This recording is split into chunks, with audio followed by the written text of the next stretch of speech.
Joe, let's go back to the comments that Donald Trump made at the town hall about the Mar-a-Lago documents, invoking inaccurately the Presidential Records Act, and again saying, quote, "I took what I took." Yes, he says, I took those classified documents with me to Mar-a-Lago. Maybe I showed them to some people. I don't remember, but he says I certainly had the right to. Just kind of laying out a trail here as Jack Smith and others prosecute this case about classified documents.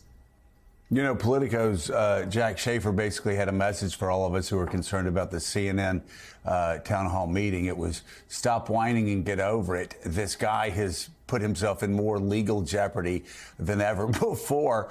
And Jack Schaefer's point was right. On this point, he said, I can do whatever I want to do with these classified documents, which, of course, is false. They become declassified the second I take them. The second, remember he was saying if I even think they're declassified, yes. They become declassified. It sounds like a superpower Dr. Evil had out of Austin Power or something. But he really showed his arrogance in a way that's going to really hurt him legally and also hurt him politically, where he says, I can do whatever I want to do with classified documents. What does that sound like? I can do whatever I want to do because I'm a star with women, he says, where he says he can sexually abuse women because he's been a star. He said that in there, fortunately or unfortunately, the deposition. But there he doubled down on the Access Hollywood tape.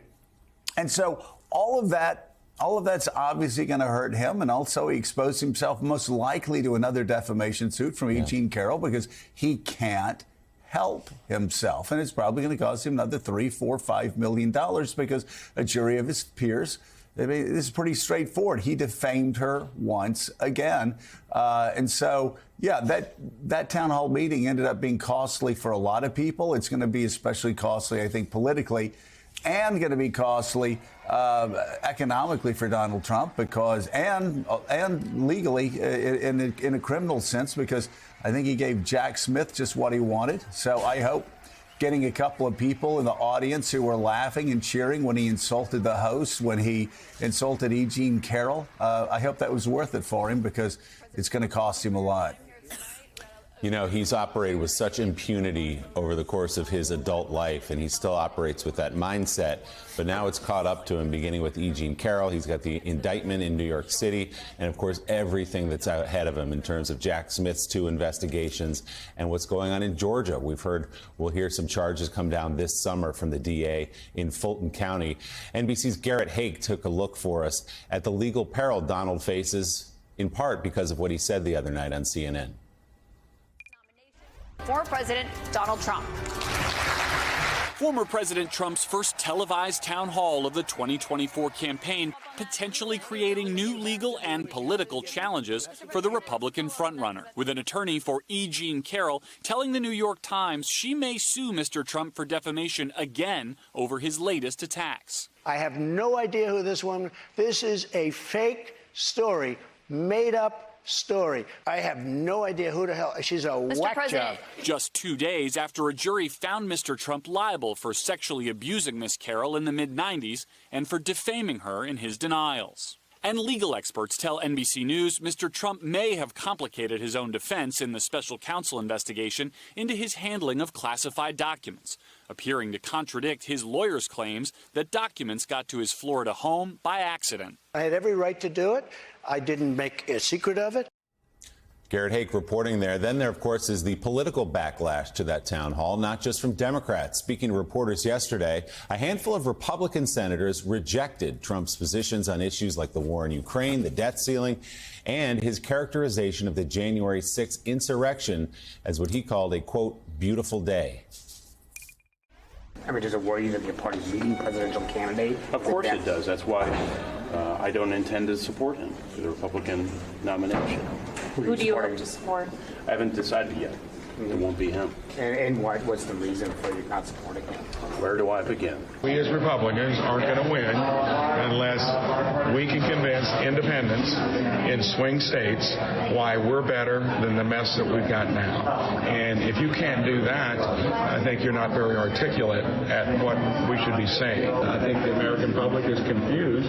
You couldn't have more to work with than what the Biden administration has dished up, and yet we're here pivoting on it being who's got the right message. We should have the right message. It clearly needs to be aimed at independents in the middle. I think that currently the leader of the Republican Party is Ron DeSantis. Until Ron DeSantis gets in this race, everything we do to talk about President Trump and, quite frankly, other candidates is just premature.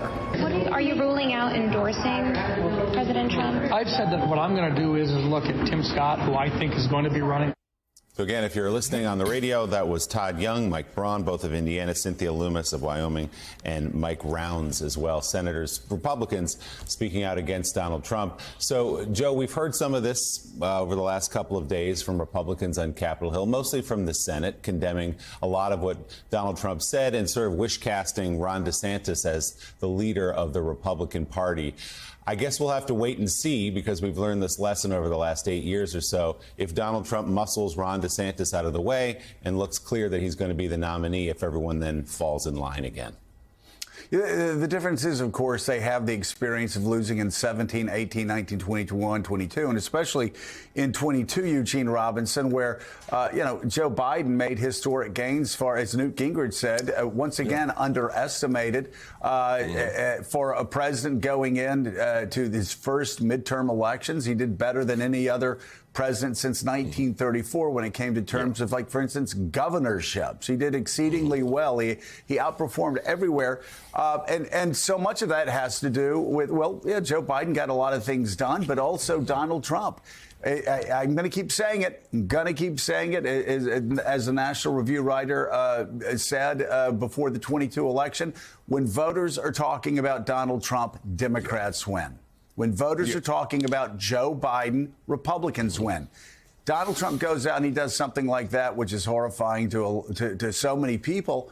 Well, yeah, that also, I guarantee you that's the best the Biden campaign has felt since they announced, because he reminds everybody with every tweet, with every performance on TV like that, every time he says he can sexually assault a woman because he's a star, every time he says he can do what he wants to do with classified documents, every time he kisses up to Vladimir Putin, every time he says he'd end the Ukrainian war in one day, every time he says he's going to pardon convicts that beat the hell out of cops, every time he says that January 6th was a beautiful day, every time he says that the election was rigged when the overwhelming majority of Americans disagree with him on all of these things.